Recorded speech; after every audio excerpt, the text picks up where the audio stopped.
Join us on a journey where we unravel the latest trends, tackle your burning questions, and explore innovative strategies that are shaping the future of compensation, all with a cup of coffee in hand. Hello and welcome back everybody to Comp and Coffee. In this episode, we are returning to the topic of pay transparency. We've just delivered our last briefing of the year, and one of my guests and I, Lulu, is going to be joining me on the show today, where we covered all the legislative developments so far this year. So for all of you who tuned into that webinar, thanks. Q&A was very busy in that webinar, which indicates to me that many of you are struggling maybe to make sense of the new laws taking effect in the US, Canada, and the EU. And we know that the pressure to get this right is mounting. So today we're going to try and help you with a general discussion around kind of what we're seeing in terms of legislative development, the kind of things we're seeing organizations struggle with, where we see organizations doing things well, and what we think you should do to make sure that you succeed at this topic. And I've got two great guests today joining me, two of my favorite guests for a chat. So we're all going to grab a coffee and generally have a discussion around pay transparency. So let's welcome them now. Lulu and Vicky. So Lulu Seikaly, would you like to introduce yourself again to the audience? Hi, everyone. So happy to be back. My name is Lulu Seikaly. I'm Senior Corporate Employment Counsel here at Payscale.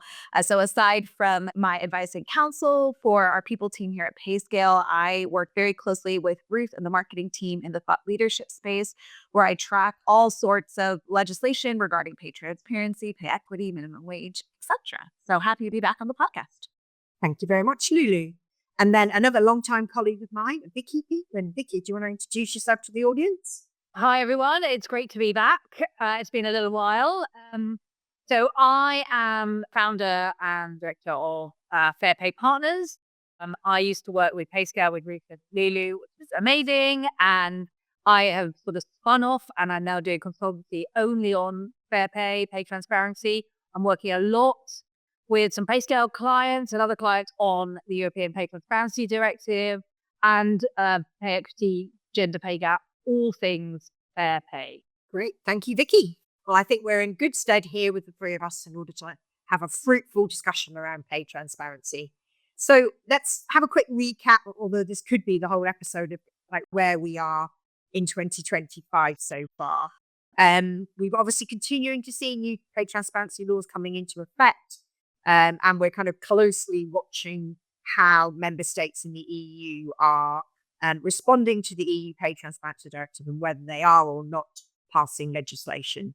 So, Lulu, let's maybe start with you. Can you give a kind of quick recap of what stood out most from this year's legislative changes, perhaps let's focus on the US to start with?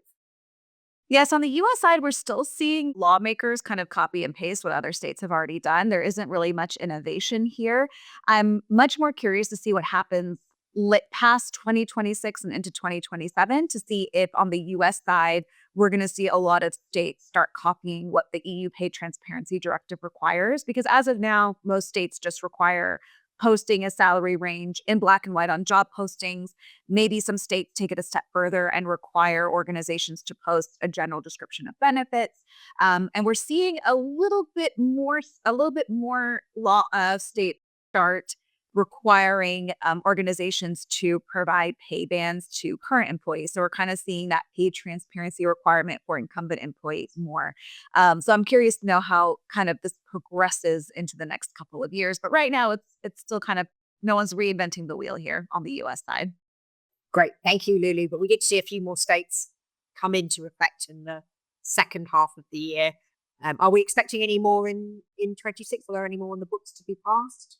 So the last state that finally enacted their pay transparency law was Massachusetts. That was at the end of October. So for 2025, we're done. The next state that we know of right now that's going to enact their law is going to be Delaware, but theirs won't be enacted until the fall of 2027. We may see, I think Pennsylvania is the most recent state to reintroduce legislation.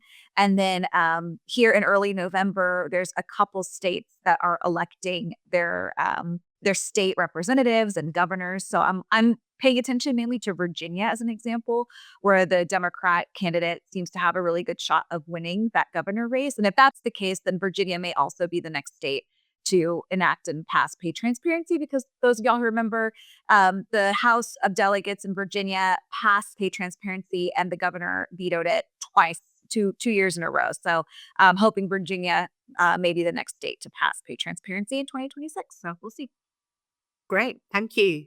Now, obviously, the other place we're seeing like activity is the EU now. We've had the EU Paid Transparency Directive in effect since March 2023. What we've been waiting for is the member states within the EU to transpose that directive into law. And they have a looming deadline of June 2026. So, Vicky, you're based out in the EU, and this is your area of focus. What's your summary of kind of like where we're at? And will we have legislation everywhere by the deadline? Yes. We're not as far on as I was expecting. Let's just say that. We will definitely have some countries with the legislation by the deadline. Some we've got drafts out already. Some we just know that when they're coming soon. Others have actually implemented parts of it. So we've got Poland, we've got Malta already doing some things around it. But where we have all countries with legislation, I don't think so. I don't know about that. It really depends on whether the European Commission, what their response is to the Netherlands. So the Netherlands put out a draft. It was all going fine, but they've just had elections. So just ahead of the elections, they said, actually, we're going to delay this. We think it needs longer for implementation. Instead of enacting it and then having longer for implementation, they decided to not enact it but they only delay it 6 months. But they have said that they're going to delay it, and the reporting is delayed a year. And we're waiting to hear what the European Commission says, because if they come down really hard on the Netherlands, then no one else will kind of copy them. And if they don't say anything at the moment, we haven't heard anything, then we know that France and Germany and some others are kind of waiting to hear what happens. So a mixed bag over here on this side of the pond. Which doesn't make it easy, I guess, for employers, because I know it's a hot topic for discussion. Everybody's saying, what do I have to do? What do I have to do? And right. And the thing is, from a company point of view, if you're only in 1 or 2 countries, then obviously you need to be paying attention to what's happening in those countries. If you're only in the Netherlands, you could probably step back and wait a bit. Whereas if you're in quite a few and they cover some of the ones that we know are definitely going to happen, then you just need to work out what's going to happen across everywhere. And then if you don't have to implement it, then you make a decision as to whether you do or not. But you still have to do it. It's not like it's not happening. It's just maybe slightly delayed in some places. That's all. Yeah. And what happens if we do get to that deadline, like June next year, and some countries don't have the laws passed? Do employees have rights, like in alignment with the directive, or is it purely down to the laws being passed? Do we know that? So there will be penalties for the countries, but we don't know what they are yet. But generally there are penalties from a country point of view for not, transposing legislation. From an employee point of view, it's an interesting one, because it came out quite early on that actually the individual rights would be covered anyway. But I heard recently that actually maybe that's not the case. And so we just don't really know what would happen if, for example, you as an employee, do you still have the right to, from your employer, even though the country hasn't transposed it because the European legislation says so? We thought that was a yes, and now we're being told it's maybe a no in those countries. So I think we're going to have to wait and see. From a company point of view, just get yourselves ready, because we don't really know till really close to the time, and at that point it's too late to then suddenly have to kind of ramp up to it. It's such a shame, because it's just hard for companies, and it's particularly hard for those people who are trying to actually put processes in place, because there's people above them and legal advisors saying, oh, well, we don't know yet. So they're thinking, well, so they're not getting the budgets that they need, and they're not getting the buy-in that they need to actually make the difference, because people are saying, well, we don't know what's happening. And we do know a lot. We know a lot of what's happening. So let's we should be trying to get it ready, but it's really hard for those people actually on the ground to implement. And I think the baseline is that whatever you have to do by the letter of the laws when they come into place ultimately is all related to around whether you're paying people equitably within your organization. And if you haven't been tackling that, you've got a problem, I guess. I mean, we know many organizations have been tackling this, and but if that's something that you haven't even started with, you really do need to kind of get going there. Yeah, absolutely. Okay. So we're talking about organizations having to comply with the EU Pay Transparency Directive. It's quite a big bucket of requirements that extends well beyond what we've seen in US state legislation. From what you've been talking to clients about, Vicky, which parts of the directive do you think will be most challenging for organizations? And where do you think people are underestimating the lift? Yeah, so one of the main things, particularly for, I have to say, for some companies that aren't based in Europe, so particularly US companies, one of the big ones that's most challenging is the determination of categories of work, which is this jobs that are of equal value. And it's interesting what you just said about companies who haven't necessarily been kind of doing this for a long time, looking at this. This is law that has been in the EU since the EU started, equal pay for work of equal value. But whether companies have actually been spending the time, even getting those groups of workers of jobs of equal value, is a question. There's a lot of companies that haven't done that. They've been doing it from other ways. They look at equal value and they think of market value, or they look at equal value and they think of job titles, or whatever they've done, and they kind of got away with it. And actually, suddenly now they've got to work out what these categories are, and it is really complicated for some companies, and that is harder. And there's a lot of other people you have to have buy-in. It's changing of structures potentially. It is a big thing. So that is something that a lot of companies, particularly bigger companies, are really struggling with. And the other piece, which is almost like the complete, so that's like the fundamental building blocks of this whole directive. On the other side, what should be quite simple is the pay elements. In the end, you've got to, say how you pay, you've got to do some reporting on numbers, you've got to do the right to information on numbers. And actually, pay is defined as every single thing that a person receives. And it's what they did receive in the past year.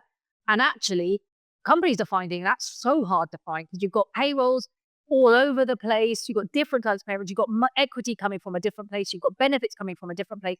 So getting all that data together in one place to be able to even start the kind of manipulation of the numbers that's required for is way more complicated than I think people thought to start with. Because up until now, all pay legislation has really been on kind of base pay, maybe a bit of bonus. And now this is everything. So it's a big lift for them. So again, we know this is coming in some form or another. So start both of those things. Yeah, both of those things can be started. They're not. You don't wait for that because actually they're kind of things you should know. Anyway. Yeah.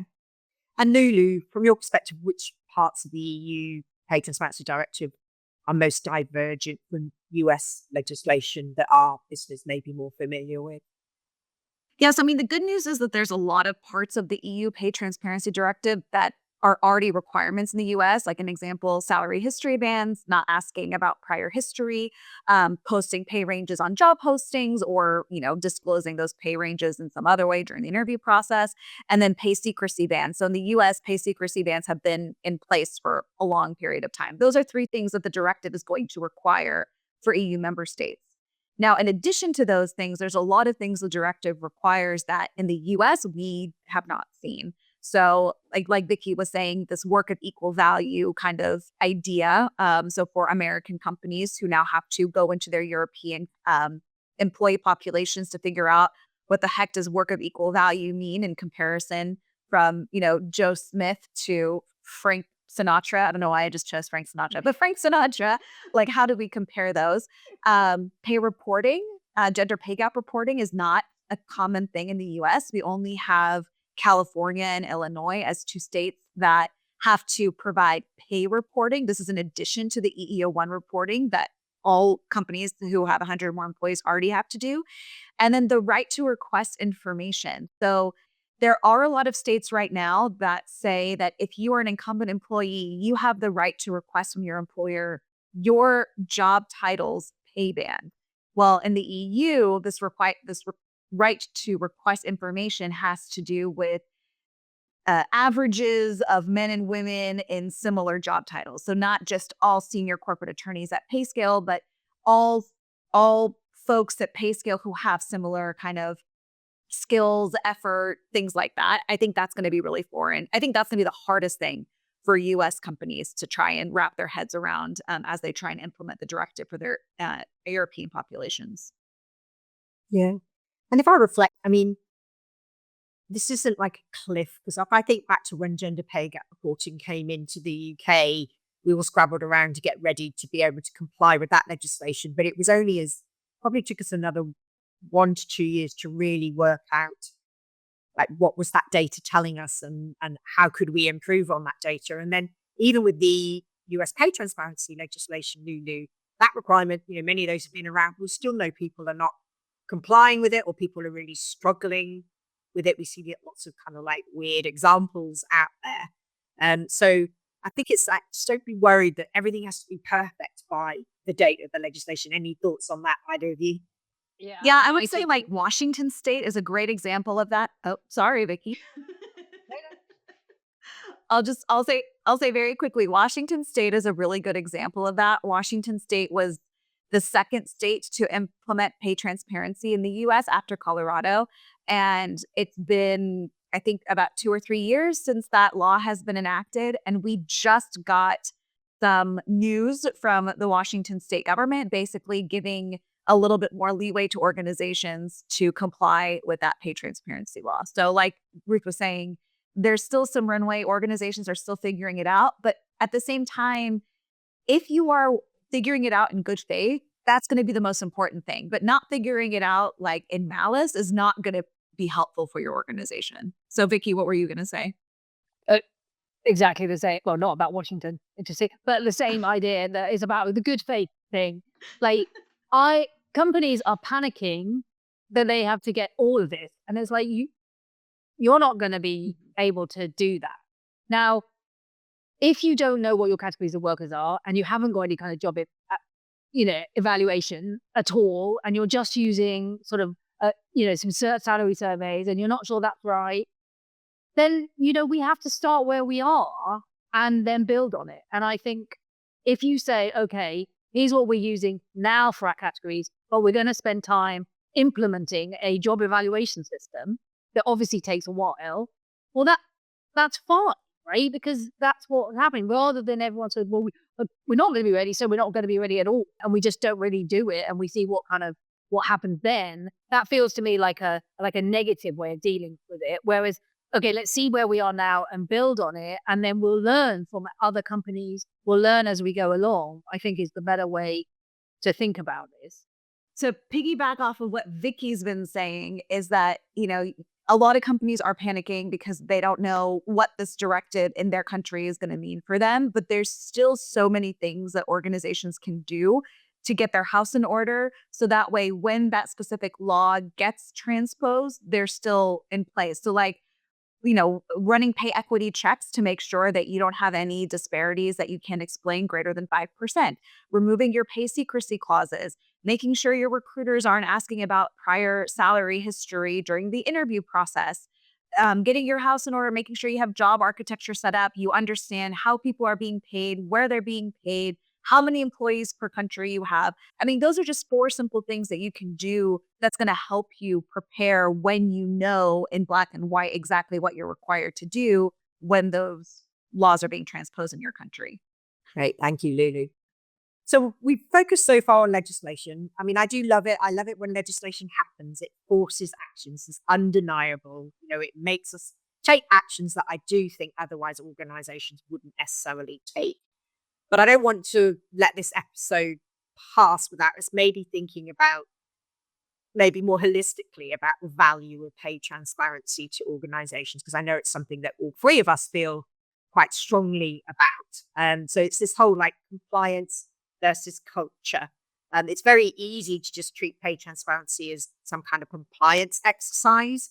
But the real challenge and the opportunity, I think, is how you culturally embed pay transparency in your organization and use it as an opportunity to build trust.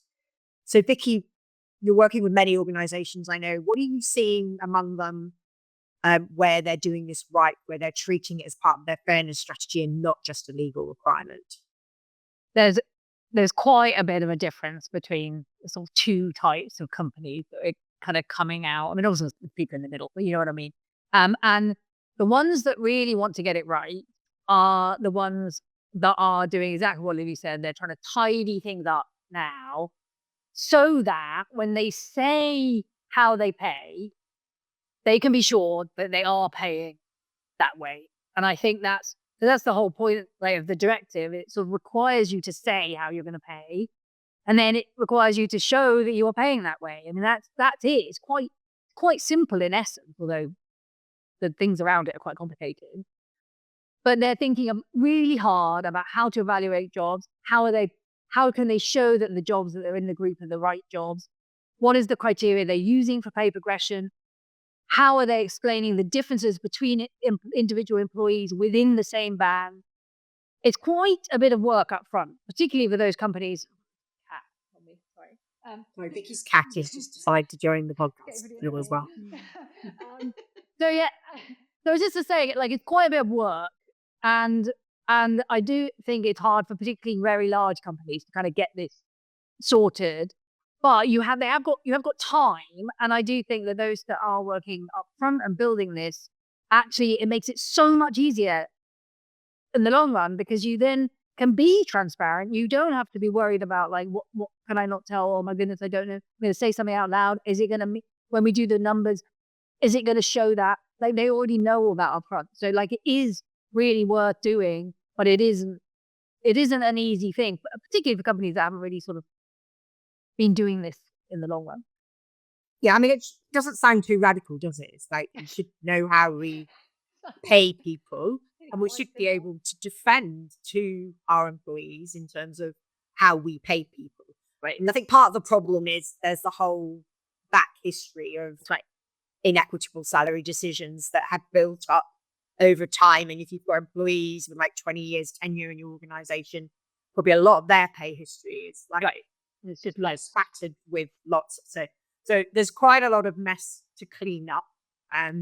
But we know most organizations don't intentionally seek to pay unequitably, but these things do creep in, either through like historical decisions or unintended bias creeping into certain processes and systems when pay decisions are being made. And I think that's a really, really good point. And I think this is something that I'm kind of advising clients more and more, actually, is that think about it in two ways. Think about it in going forward and legacy. If you now, from now on, from your annual pay review, you are paying intentionally, right? You know what factors you want to pay by. You are paying by those factors. If you're saying there's a 2% increase for a better pay performance review, you're giving people the 2% increase. You're not giving some people 10%, some people, like, if you are doing that in going forward, and all of your new hires, you are bringing into the range that you say you are, you're doing it intentionally, then what you can do is an analysis on your, like, from that, like that, showing that. So you're showing that in the last year we hired these people, there's no pay gap. In the last pay review, there was no pay gap, that sort of thing. And then you've got, how do we deal with all the legacy stuff? And that's a harder thing to deal with. And obviously that's going to take a little bit of time more to catch up.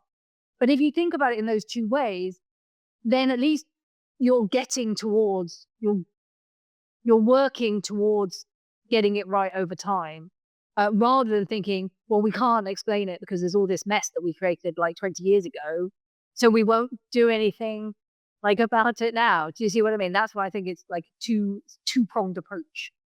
Yeah, but it's having confidence in your pay systems that you can have a conversation with anyone in your organization about it. That's right. And you can defend it. I know, Lulu, you talk about trust a lot. I mean, I know you are lawyer in the house, and of course you're concerned about compliance, but I know you think deeply about, the trust that this can bring to organizations as well. Talk to us about that. Yeah, I mean, like, obviously from a legal perspective, there are really great reasons why organizations should be transparent about their pay practices, not transparent in the sense of like, I know how much Vicky makes and Vicky knows how much I make, but transparent in the sense of like, we're running our pay equity checks at least on an annual basis. We're not posting $100,000 ranges on our job posting.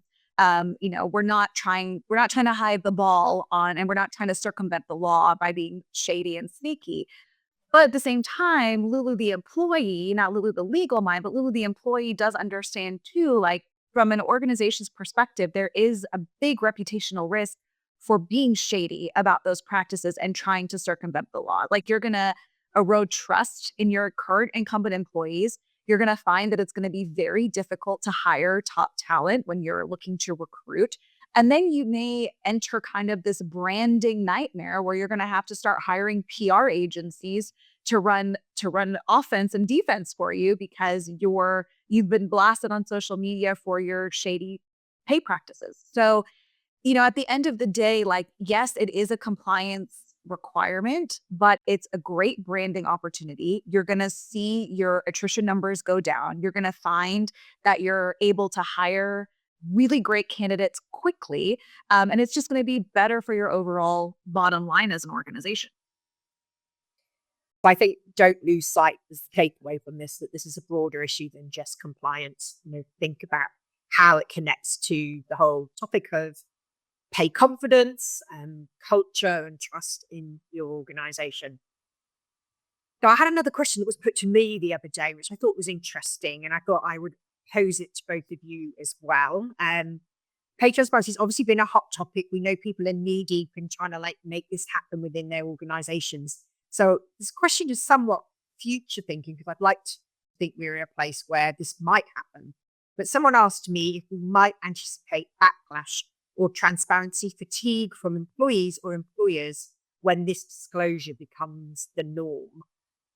Any thoughts on that, Lulu? Do you want to start us off?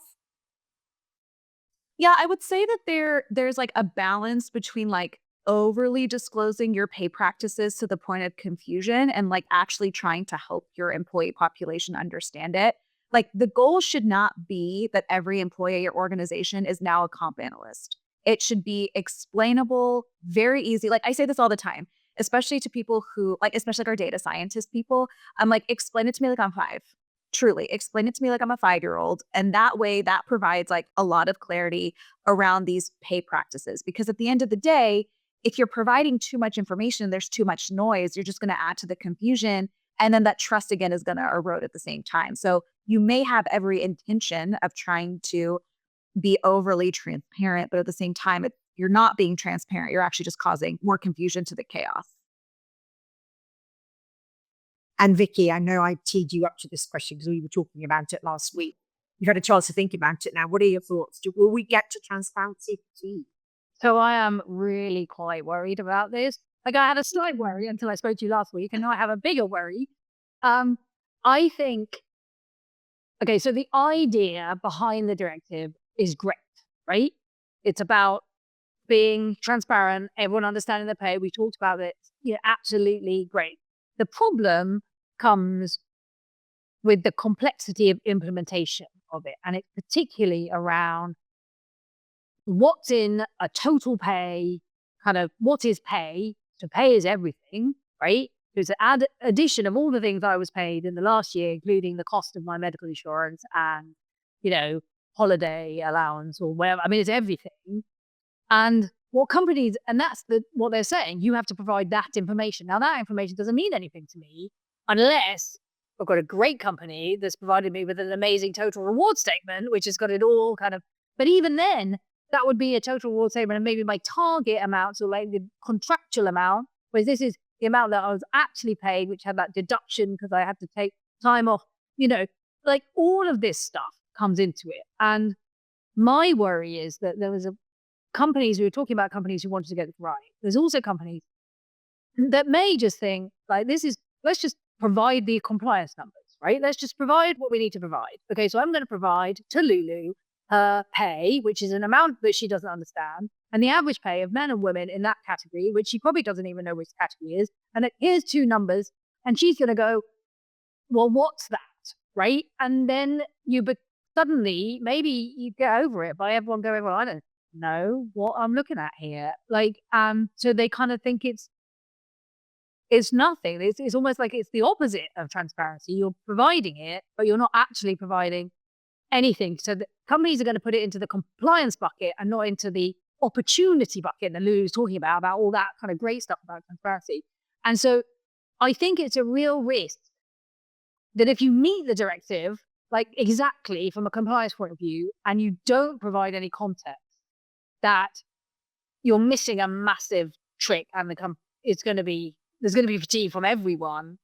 Good transparency is curated and it's guided, and as Lulu says, it's simple and it's clear, and it reduces fatigue, it increases trust. So like, it's so important that this is thought about as a communication exercise and not as a numbers compliance exercise. And it worries me that because the directive is so complex, that some people are sort of parting it off into the compliance bucket, which would be such a shame. Yeah. But you are right. There are probably going to be lots of different versions of a person's comp depending on how it's been defined in the law as, that's the numbers that you have to capture, because we know that, for example, underneath the UK gender pay gap reporting requirements, the snapshot of pay that we use in that to calculate is not equals base salary.